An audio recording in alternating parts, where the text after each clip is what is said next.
Thank you, Madam Speaker. It's not too late. That's my message to Palestinian Authority President Abbas, who has announced his intention to seek unilateral Palestinian statehood at the United Nations this Friday. It's not too late to abandon this reckless route, engage in direct negotiations with Israeli Prime Minister Netanyahu, and choose the path to peace.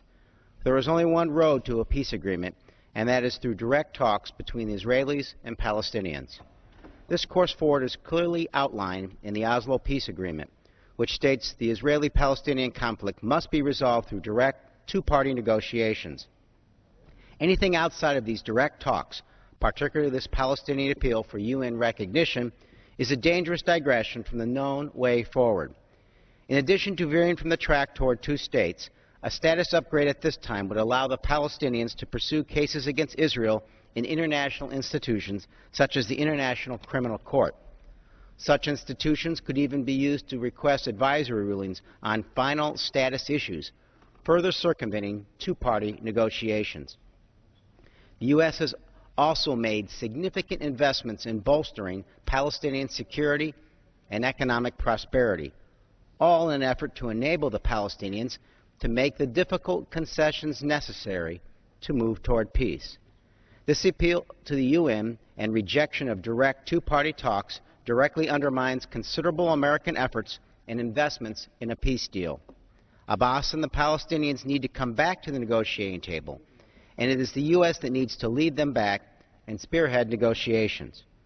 As a true and steadfast friend to Israel, there has never been a more vital time for America to stand strong with our ally.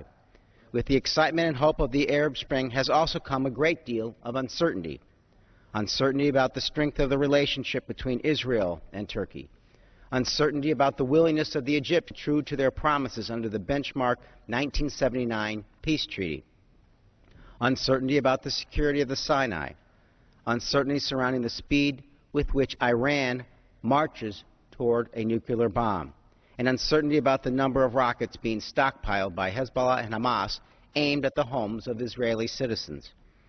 There is one thing that must be never uncertain: America's support for Israel. A threat to Israel's security or legitimacy is a threat to America, and we will not stand by and let Israel face these challenges alone. Upon her founding over 6 decades ago, the United States was the first nation to recognize Israel. And since that recognition, the special bond between Israel and the U.S.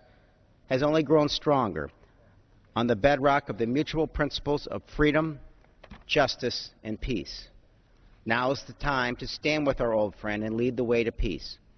It is moments like these that test our mettle. It is moments like these that are recorded in our history books. And it is moments like these where we must show our leadership.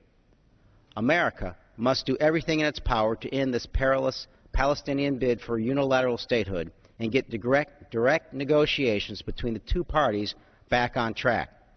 And President Abbas must know there will be consequences for choosing the path of confrontation over that of negotiation. The course to unilateral recognition is not free. The Israeli-Palestinian peace process is at a pivotal crossroad.